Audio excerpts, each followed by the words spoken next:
Good afternoon, and welcome to this National Underground Railroad Freedom Center webinar, the first of 3 virtual events in recognition of National Human Trafficking Awareness Month. My name is Jennifer Suchland, and I am Associate Professor at Ohio State University, and I have the privilege of serving as an ACLS Mellon Foundation Scholar and Society resident at the museum this academic year, focusing on the theme, Abolition Today.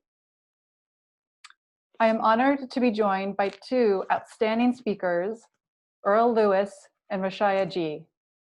To kick off our conversation, I will give a brief introduction of our guests and the theme of today's webinar. Efforts to combat human trafficking are often connected to the historic struggle to abolish transatlantic and chattel slavery. Indeed, marking the 150th anniversary of the Emancipation Proclamation in January 2010, President Barack Obama issued his own proclamation declaring the month of January National Slavery and Human Trafficking Awareness Month. In addition to issuing a call to action, President Obama's proclamation asks that we think about the connections between the history and legacies of slavery and forms of unfreedom today. Today's conversation is focused on the question, who is at risk?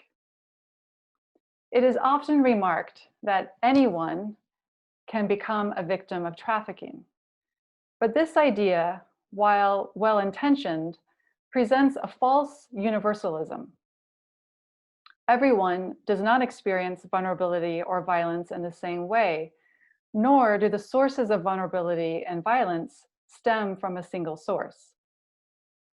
We should thus start from the knowledge and wisdom articulated by the Combahee River Collective statement from 1977, in which Black feminists articulated the concept of interlocking systems of oppression. Specifically, it is important to grapple with how risk is a product of interlocking systems of oppression. And as such, we should consider the issue of human trafficking and the risk of human trafficking as produced by the interlocking systems of racial, sexual, heterosexual, and class oppressions. It is especially fitting to turn to the Combahee River Collective statement today. The name of the collective is attributed to founding member Barbara Smith, who, quote, wanted to name the collective after a historical event that was meaningful to African-American women. She turned to Earl Conrad's Harriet Tubman, conductor on the Underground Railroad, for inspiration. On June 2nd, 1863, Harriet Tubman planned and led an action at the Combahee River in the Port Royal region of South Carolina. The action freed more than 750 slaves and is the only military campaign in American history planned and led by a woman. In naming Combahee River Collective, Smith explains, it was a way of talking about ourselves being on a continuum of Black struggle, of Black women's struggle. Thus, the Combahee River Collective statement is not only a compelling argument for an intersectional approach to anti-trafficking, it also guides us as we take up President Obama's call to connect the historic struggle to abolish slavery and contemporary struggles against oppression and for freedom. Turning now to that conversation, with us we have Dr. Earl Lewis, the Thomas C. Holt Distinguished University Professor of History, Afro-American and African Studies at the University of Michigan. He is a noted social historian, award-winning author, an educational leader, as well as a former president of the Andrew W. Mellon Foundation. Dr. Lewis is the founding director of the University of Michigan Center for Social Solutions. The center addresses 3 core areas of social concern, including diversity and race, water, and the future of work. The center also runs the Third Slavery Project, an initiative focused on locating solutions to the present-day problems of involuntary servitude, forced labor, human trafficking, and other contemporary forms of slavery-like practices. Attorney Rashaya Ghee has practiced criminal defense and family law in Ohio at the municipal, state, and appellate levels for several years.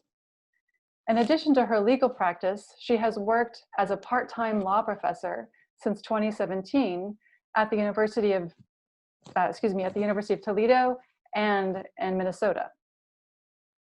After private practice, she worked as a senior staff attorney at Advocating Opportunity, a nonprofit law firm representing trafficking survivors, where she operationalized their anti-racism commitment. Her ongoing work considers the tangible ways the law legitimizes identity as a social reality and as a hierarchical system.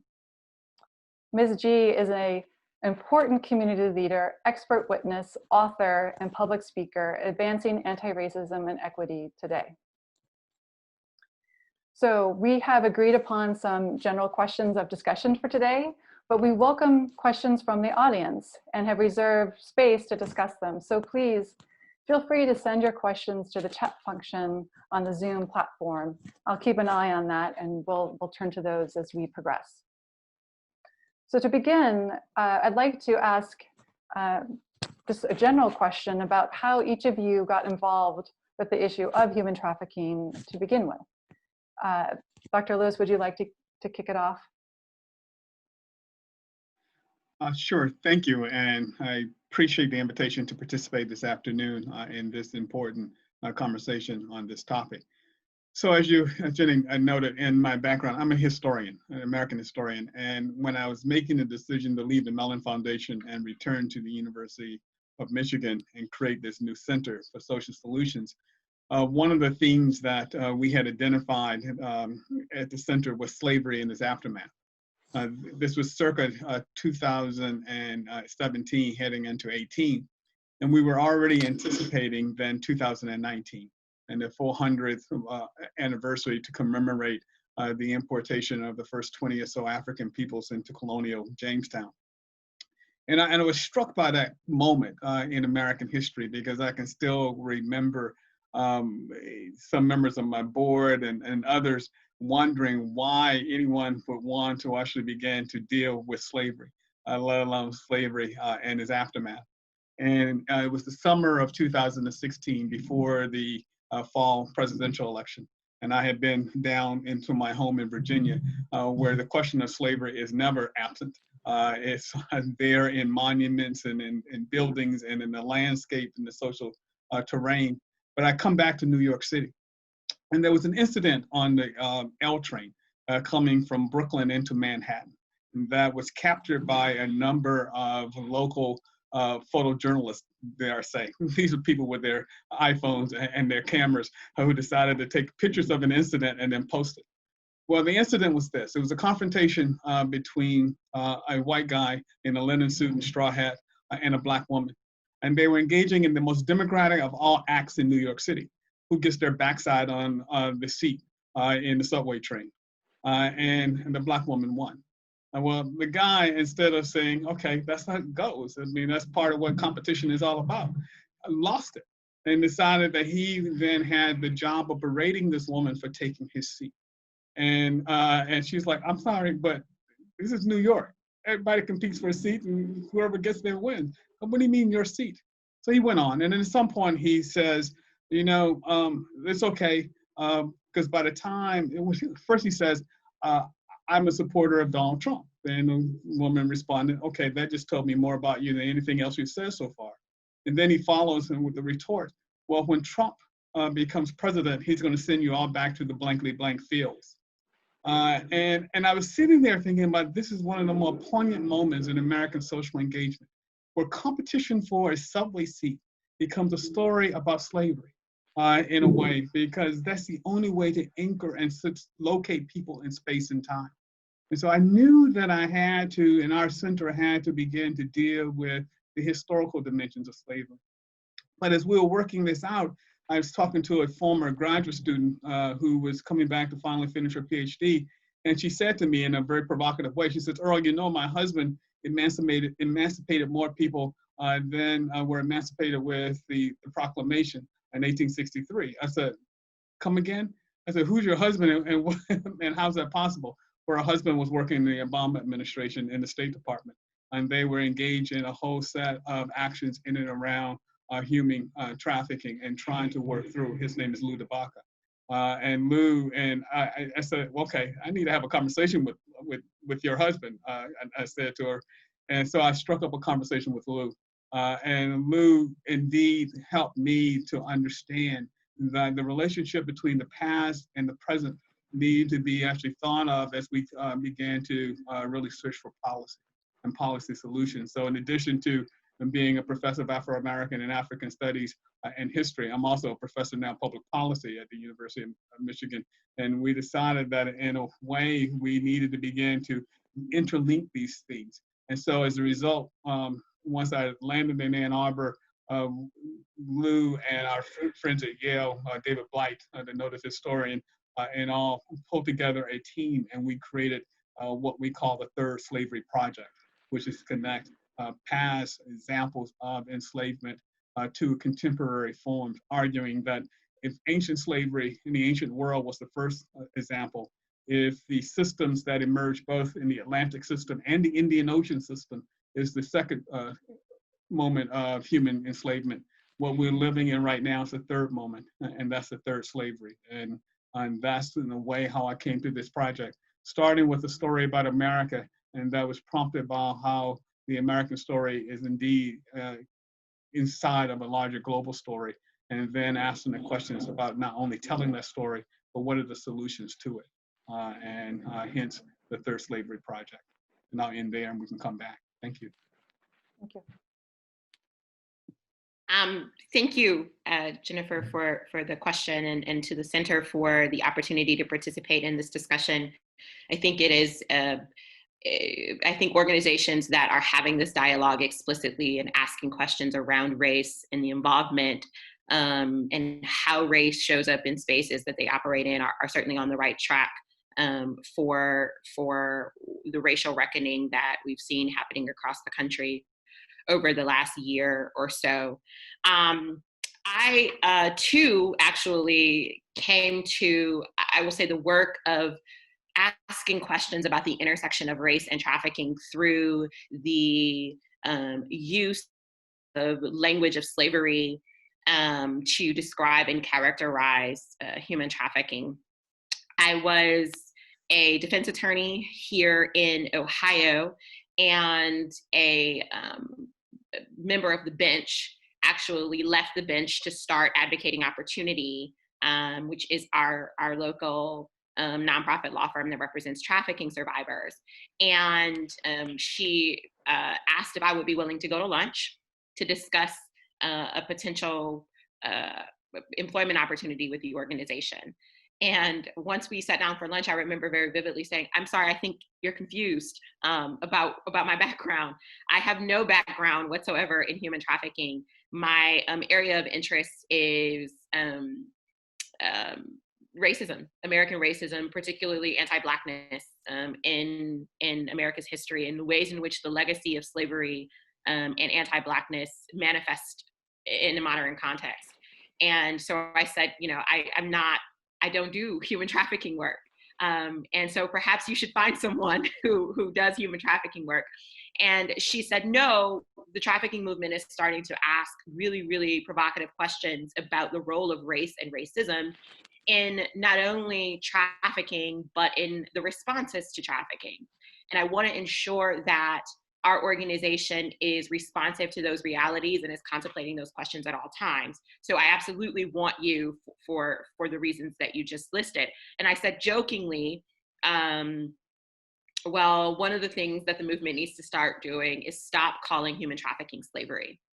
And she said, that's a really interesting point. Let's talk more about that.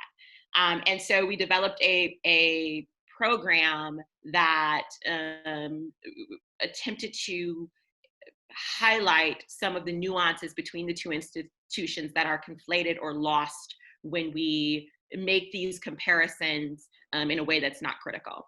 and in ways that neutralize the harm that the law perpetrated as a participant in slavery, as a vehicle for slavery, and how that changes the institution in fundamental ways when we're thinking about the role of the law in anti-trafficking efforts. And so I think that began my initial inquiry into what is the relationship between slavery and human trafficking. What is the approach of the movement as a whole in response to questions about race? So that's kind of like a very short explanation of the ways in which I began thinking about human trafficking and its relationship to race. Great. Well, thank you for giving us, that background. I think both of you come from, connected, but also very distinct places in terms of thinking about human trafficking. And I'm excited to talk to you both today about this question around risk and who is at risk, given the places from which you are thinking and working. So why don't we go ahead and just dive in and start talking about risk, right? So human trafficking is identified as the problem, and increasingly, I think since the 2000 passage of the anti-trafficking, the first Cold War, post-Cold War anti-trafficking law in 2000, both at the United Nations level and also within U.S. Law, there's been an expansion of recognition of different kinds of people who can become victims of trafficking, right? So this is often thought of as an expansion of human rights because more people are seen as potential victims of trafficking. But at the same time, as my introductory comments, referenced, risk is not universal. And so why don't we start with this question about how you understand risk and how that relates to, the work of anti-trafficking in particular.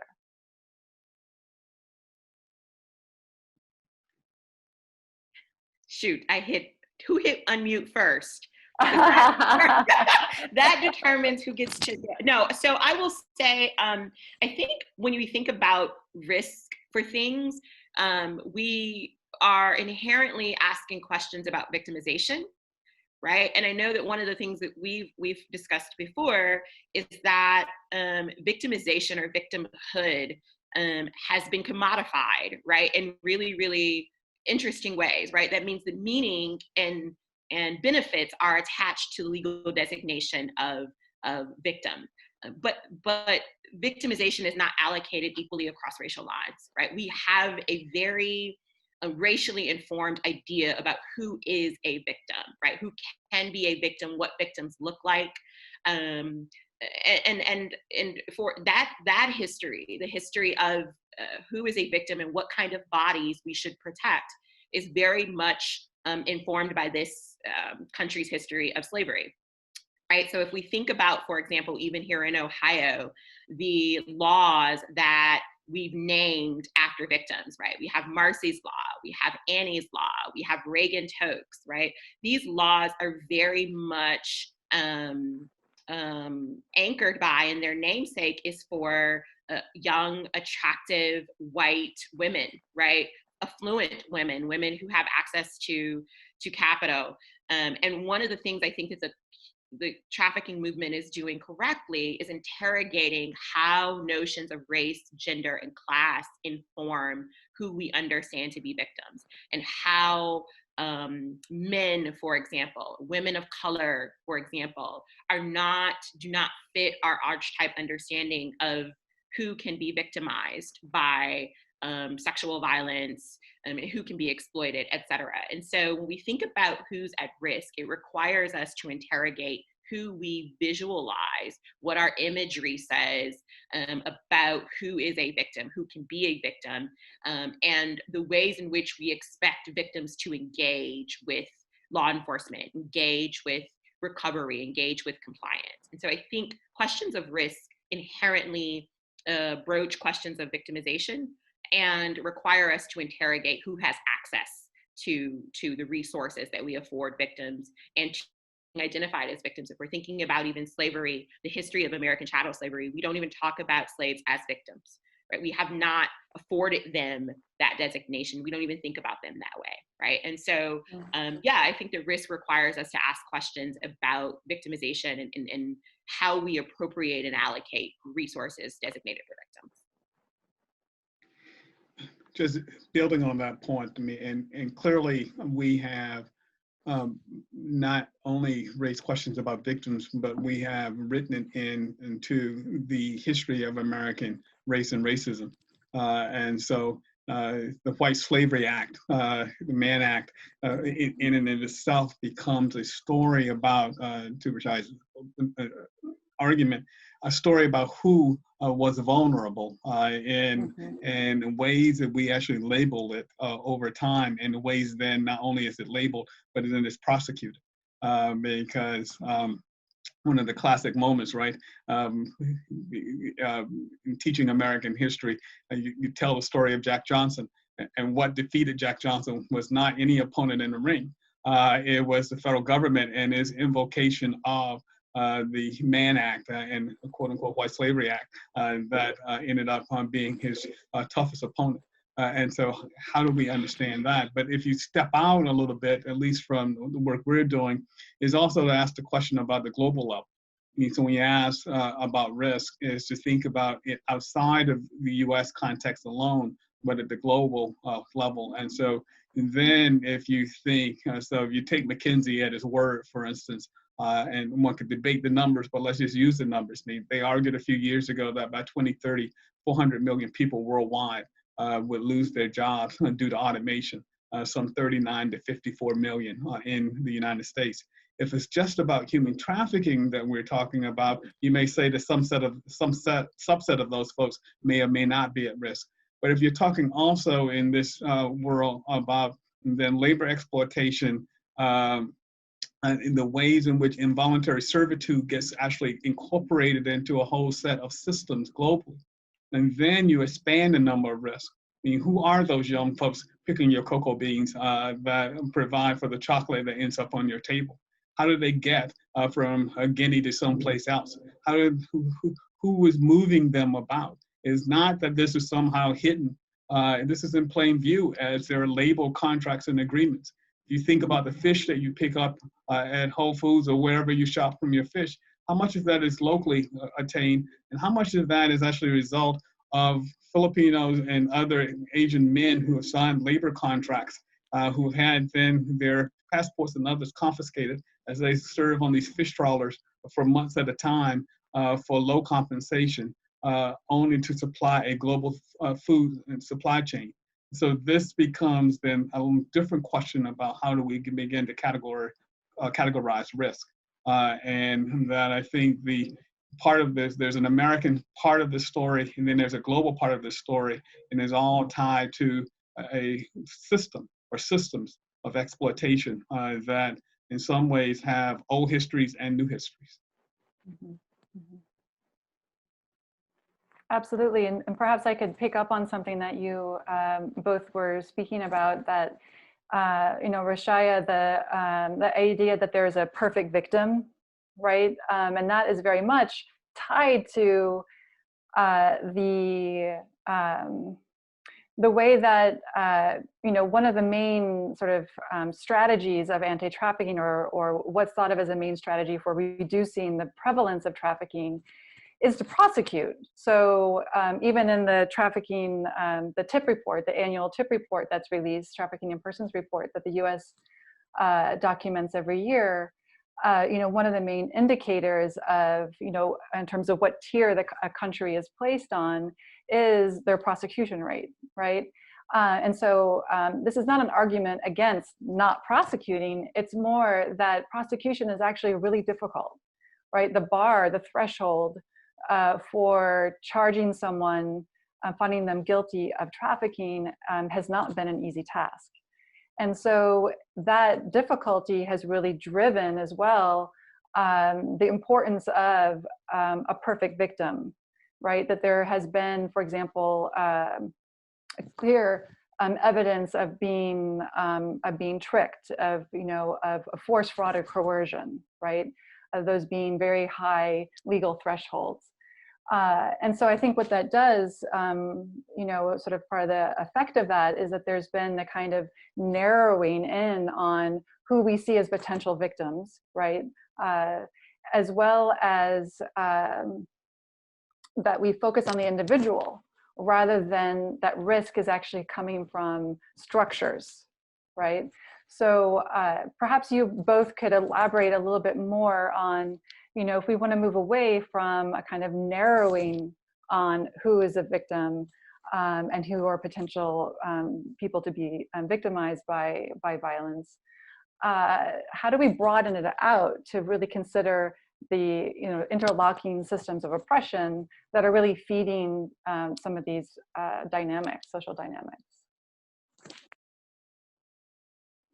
If we ping pong back and forth, I guess it's my turn. Sure, that sounds good. To start, I mean, I think to your question, it's a hard question in a way because there are so many players involved, right? And so at the municipal level, you have the DA and the police and others who are sanctioned agents here to play a role in a criminal justice context. If you're moving out then and sort of widening the lens, you have larger entities.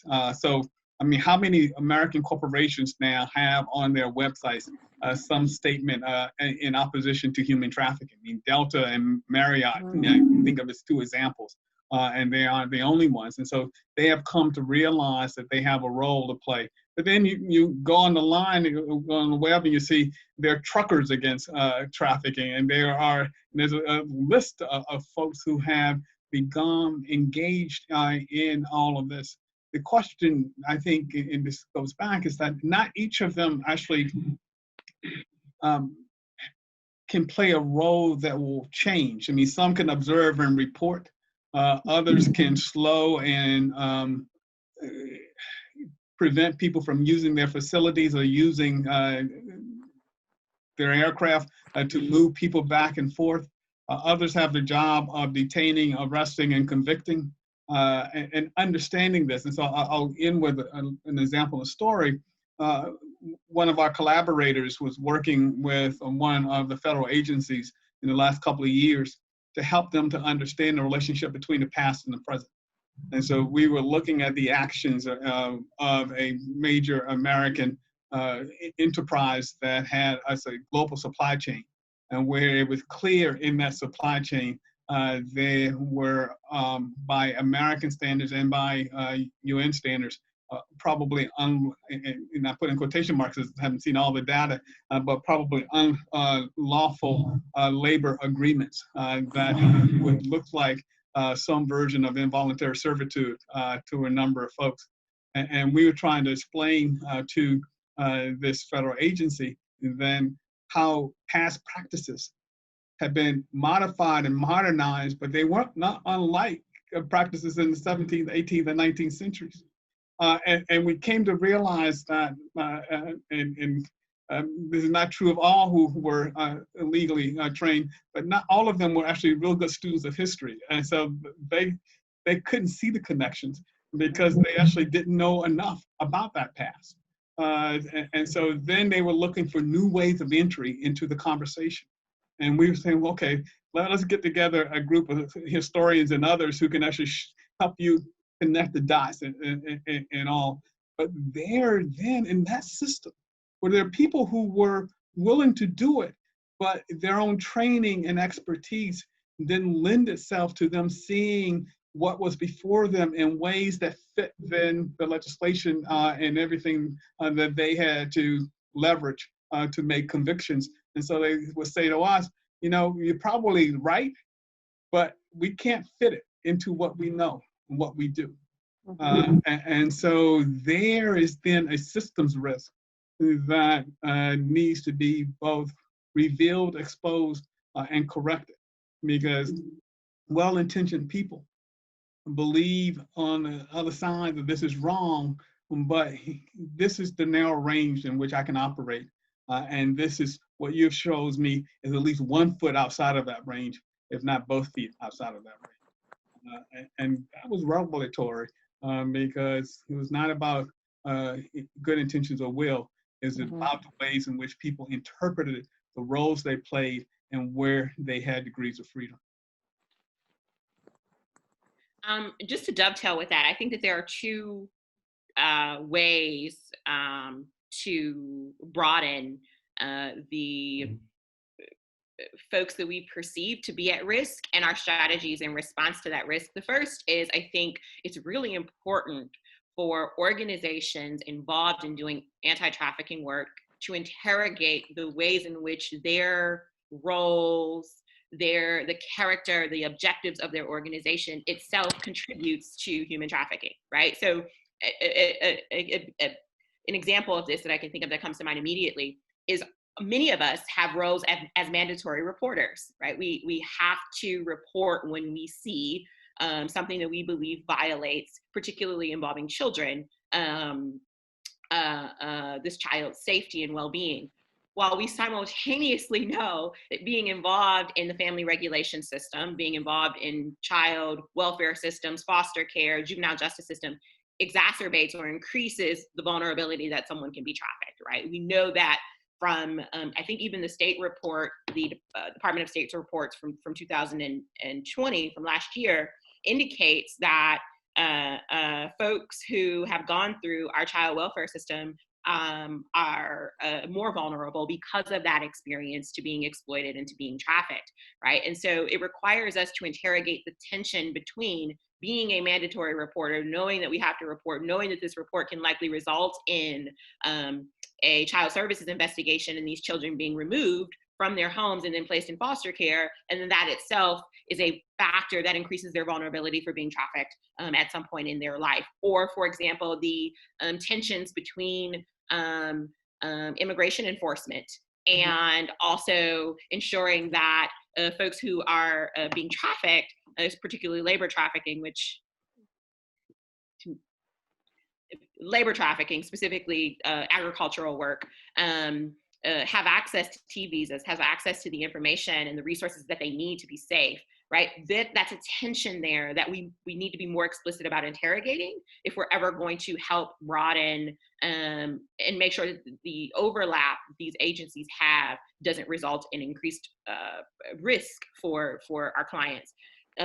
The second point, though, in addition to interrogating the relationships that individual organizations have to trafficking, the roles that they play, the various roles that they play in relationship to trafficking, I think it's also really important for the trafficking movement to analyze where it overlaps with other movements.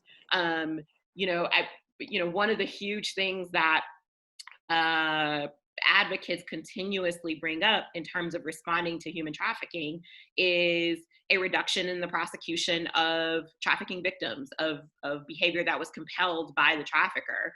Well, that sounds like a reduction in using the police as or over relying on the police, I should say, to bring about and identify trafficking victims and to, facilitate some type of remedy, which is also something that racial justice movements have been calling for, right? Is to figure out other ways besides the police to identify harms and to respond to that harm.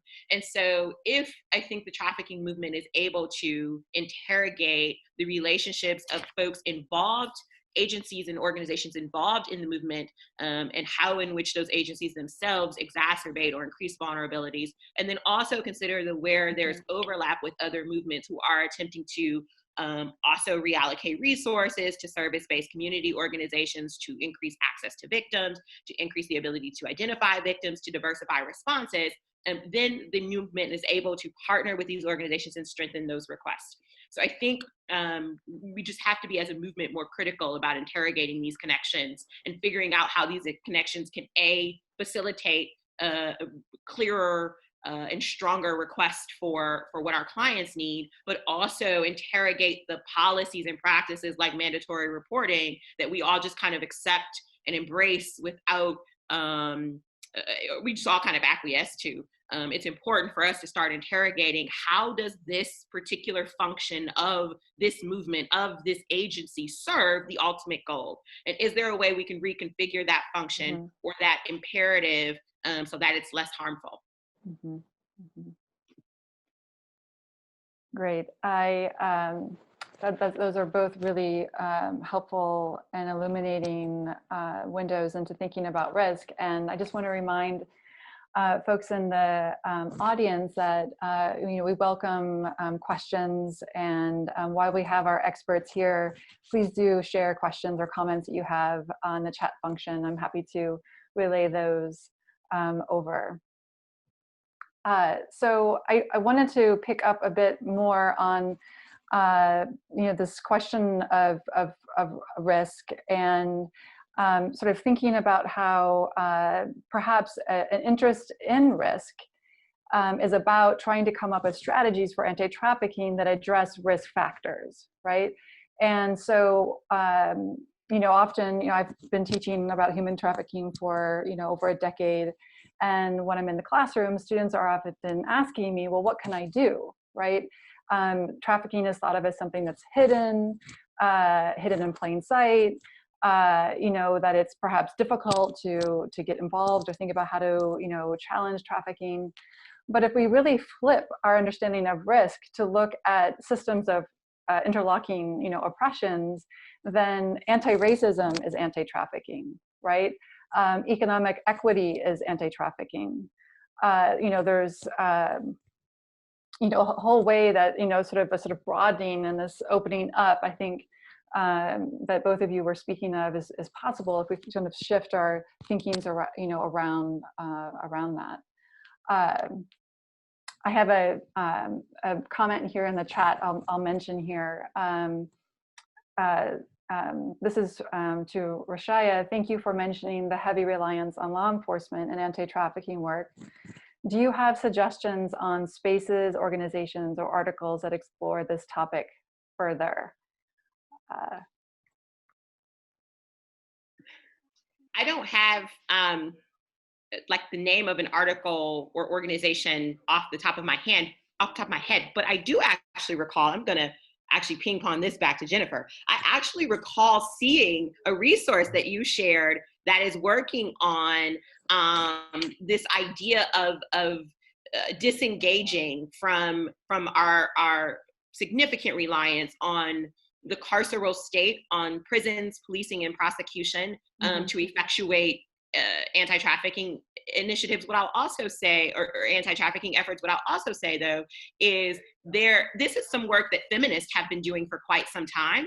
That's another movement, the gender equality movement, that overlaps significantly with the anti-trafficking movement, and questions about the ways in which relying on the carceral state almost exclusively to effectuate gender equality outcomes alienates women of color, and further entrenches this idea that the women's equality movement, the interest of that movement aligns with institutions that are racially oppressive, right? Like our criminal justice system. So I will actually let Jennifer respond and see if she has a better, more specific name of a article or book or resource or that's doing this work specifically.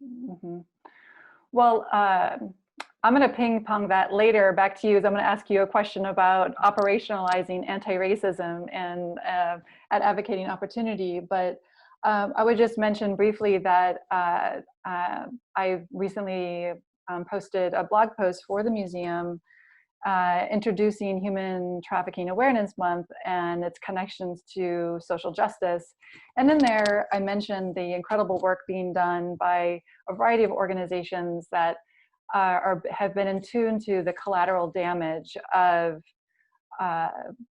human rights efforts that overly rely on the carceral system to find justice for victims of violence, survivors of violence. So I would say you could check that out on the website.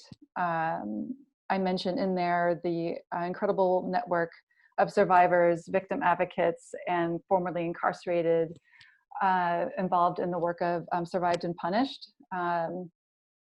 Survived and Punished has also been an organization backing the case locally here in Ohio of Freesia Meadows, also of Alexis Martin, women of color who have been punished for self-defense. And so I think this is a place of collateral damage, and certainly an area for anti-trafficking to think expansively about their alliances with these long-term social justice struggles. That'll be really important. I also wanted to ask Dr. Lewis, thinking about the global aspects of this, and I think that some of the things you were saying as well is that we think of, again, risk as, well, who is vulnerable to exploitative labor, without sort of thinking about that our entire systems of supply and demand are very much reliant upon a kind of a spectrum of exploitative labor, right? So I wonder if you have any further, or if you could share, further insights from your perspective, given that your scale of U.S. global, provides more. Yeah, no, thank you for that question. So, one way to begin to try to tackle it maybe is to actually take a recent report from the UN and UNESCO and begin to interrogate it. So they estimate that somewhere globally about 290 million kids worldwide are out of school because of COVID-19. And so you think through that scale. So what happens, as they were referring in recent reporting, there's a generation now could be lost to educational opportunities. We know that education is one of the great escalators worldwide for improving life circumstances for self and for family. If we remove then that opportunity matrix from millions of young people, not evenly distributed across the world, couldn't we already begin to predict where we have zones of vulnerability?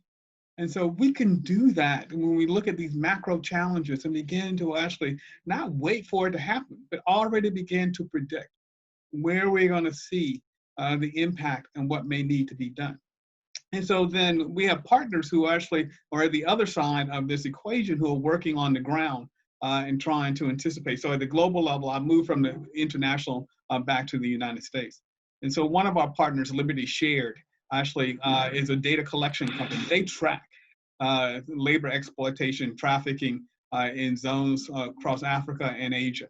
And they use data mining techniques and other kinds of ways to begin to actually look at what's happening on the ground. Then also the companies that are involved, the systems that are interrelated that actually support and advance all of this, knowing about those enterprises. And Duncan Jepson, who runs Liberty Shared, Duncan had been a corporate lawyer before, so he used to always joke and say to me, Earl, I know every excuse and every argument that can be made at the corporate level because I used to make them as part of my job. And so when I go in, is then the question is, how do we actually then track and all? On the ground, our friends at Sheffield Political Economy Research Institute at the University of Sheffield in the UK, they actually send investigators into pretty scary locations to do eyewitness reporting. And so it's not just about what they have seen or heard, but actually what they see. And being able to then write up case accounts of what's going on in the ground so people can't make the excuse that they don't know anything about it. But if we come back to the United States, then our friends at the Frederick Douglass Family Initiative, and it is the descendants of Frederick Douglass, but they have an initiative where they have actually been going into schools all over the United States and beginning to teach the relationship between examples of chattel slavery as it existed in North America and the ways in which labor exploitation actually continues today. And what they've said is that they have data to prove this, is that what's remarkable is that now young people who didn't see things right before them, because of this level of awareness, now begin to see it. And when they go back several years later, they can begin to measure a decline because people are now looking for it and pointing it out. And so we asked the question, what would happen if we were able to create a system, a nation globally rather, that was not unlike what we have done for climate change and the lead system for new buildings, where you can get a silver, gray, platinum, depending upon gold, platinum, depending upon how much you want to invest. But suppose we actually could label every tuna can from all of the major manufacturers, distributors, and where they actually would attest to the degree their supply chain is forced labor free. And we could actually verify this independently. And then we began to actually then put the onus in some ways where it needs to be, which is as long as people profit from it, they will do it. If we began to actually change the profit incentive scale, we may be able to also begin to change behavior, which is not solely reliant then upon the laws. We are actually relying upon then people doing the right thing, because they, as the old line goes, we can do good and do well at the same time. But as long as the emphasis is on doing well, people don't always want to do good. And so we're trying to figure out at the global, back to the national level, embedded with other organizations, how to begin to shift the narrative. And so I'll end with this. When I start an audience and say, I start a simple question: when does slavery end? And in almost every setting, somebody will stand up and say, well, I mean, 1865, at the end of the Civil War, I mean, and the passage of the 13th Amendment, I mean, that was the end of slavery. And I go, well, okay. And so how do we think about not only what transpired in the United States post-1865, but it was transpired across the globe post-1865. And the notion that the ILO, International Labor Organization, has that there are more people enslaved, and by their language, today than was true at the end of the 19th century when Brazil finally abolished slavery, is a telling tale about the ways in which we as humans have organized ourselves. That's a great segue to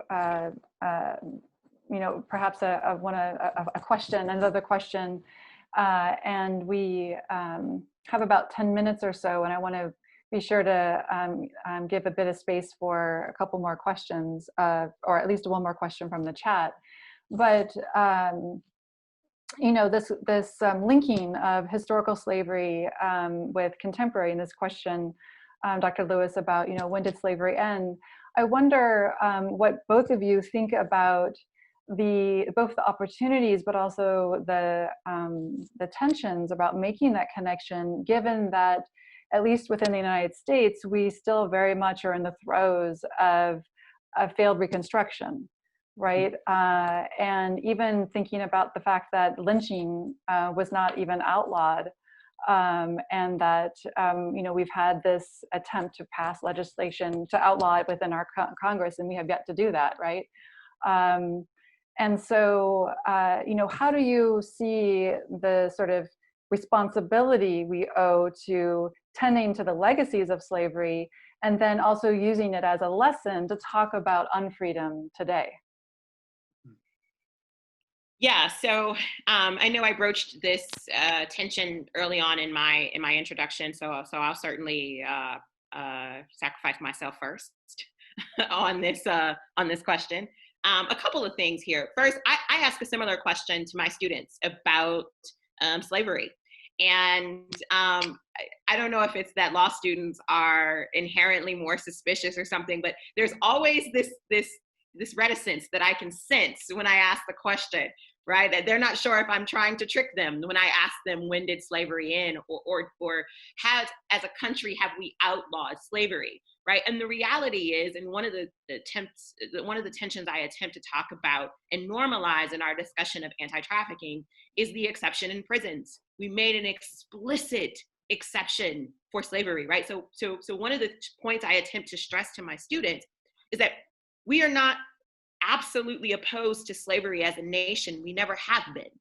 Since before we were a nation, we never have been. And in 1865, we did not make some absolute declaration against slavery. Instead, we said slavery can only continue under certain conditions, right? Once these two things are met, then once we have someone who's committed a crime and been duly convicted, then slavery is okay, right? And I use that as a way to frame, right, or reframe or think more critically about what is our nation's relationship to slavery, right? If we allow it to happen under certain conditions, what does that mean for our rhetoric around abolition, our rhetoric around freedom and liberation, right? This absolute, unquestionable, inviolable belief in freedom, right? If we are not talking about the ways in which our nation participates in, protects, funds slavery still as part of the larger discussion about abolition and slavery, then we are fooling ourselves.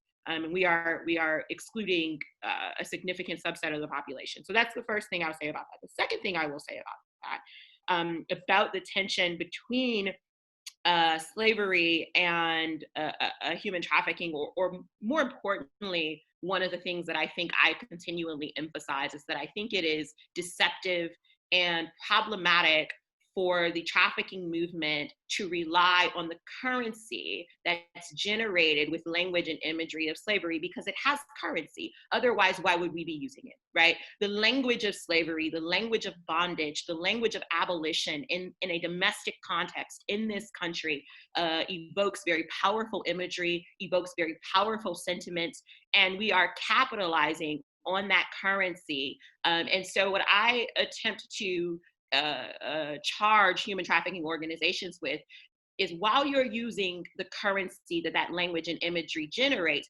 what are you doing? What is your organization doing to be responsive to the realities and the legacies that slavery has engendered?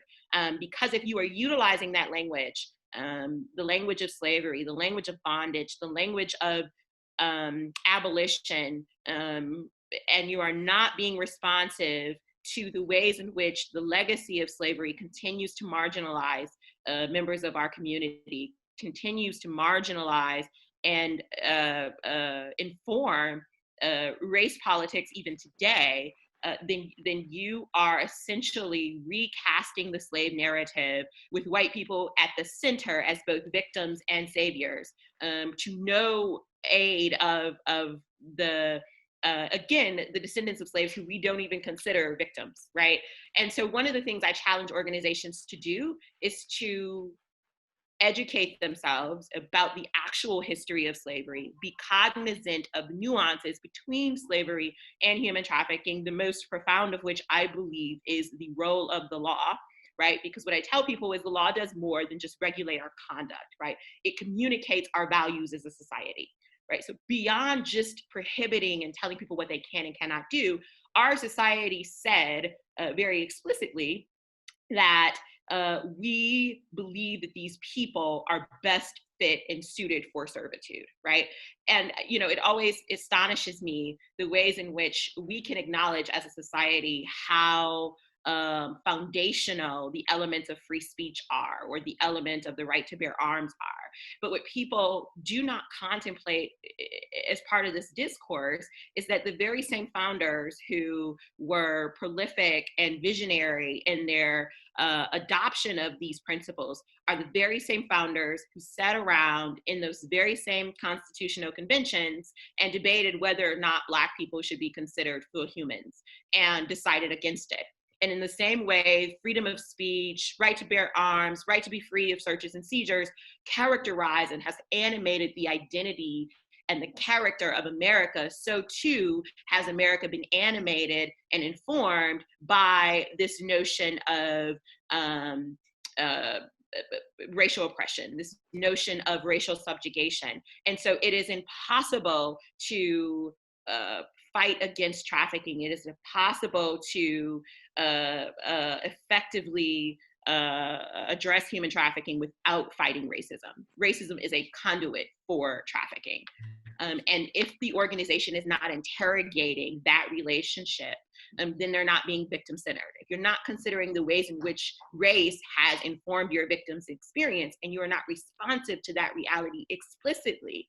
So one of the things I ask organizations when we're talking about operationalizing anti-racism is, how have you given your employees, your customers, your partners permission to engage issues of race? Or how have you discouraged engagement with race. And a lot of times organizations believe that putting a person of color in a visible position is somehow indicative of a stance, right, of a political position. Look, we have people of color. That means we like people of color. Ergo, we are not racist, right?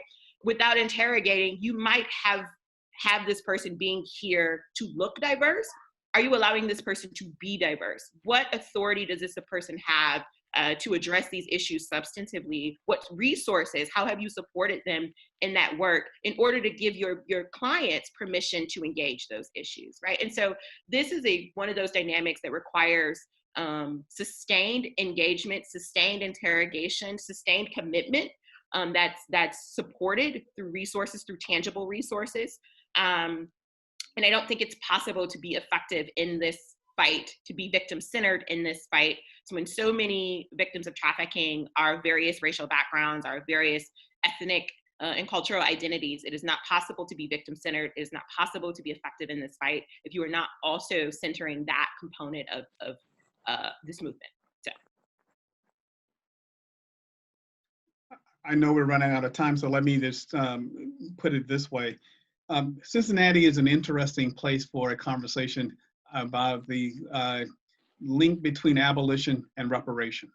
If the story about human trafficking is only the story of abolition, then you're not dealing with the full story. So I say it's an interesting place because the example of Henrietta Wood, the only African-American woman to successfully sue for restitution after the end of the Civil War, after having gained her freedom, then stolen back to enslavement in Kentucky, sent all the way down to Texas before she eventually was able to make her way back to Ohio.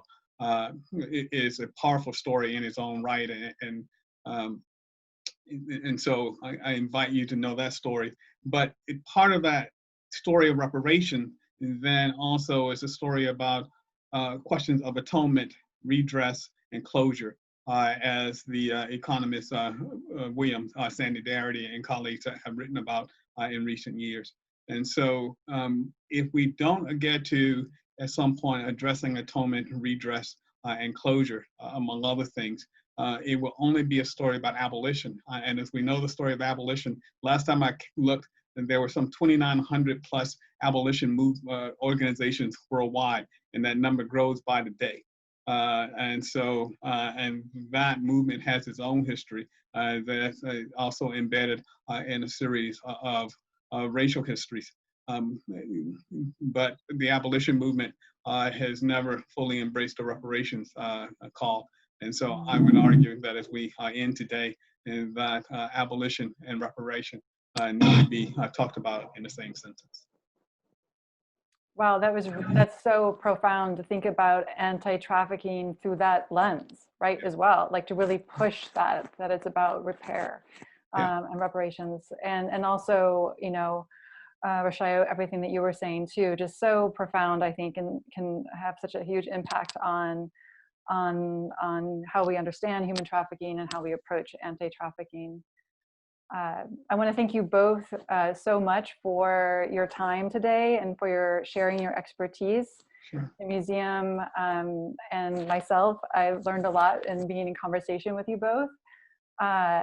And some of the questions that we had popping up on the chat were related to things around like global trafficking and labor trafficking. And I just want to invite those who have an interest in that next Friday, on the 22nd, there'll be a second webinar featuring our conversation about the legacy of slave economies and the struggle for farm worker rights today and in the United States, but that obviously has a global dimension as well. And then if you're seeking additional information, the museum has a End Slavery Now website that it manages, and you can find information there as well. So with that, I thank you both, and for all of the audience members, and have a great rest of your day. Great, thank you. Thank you.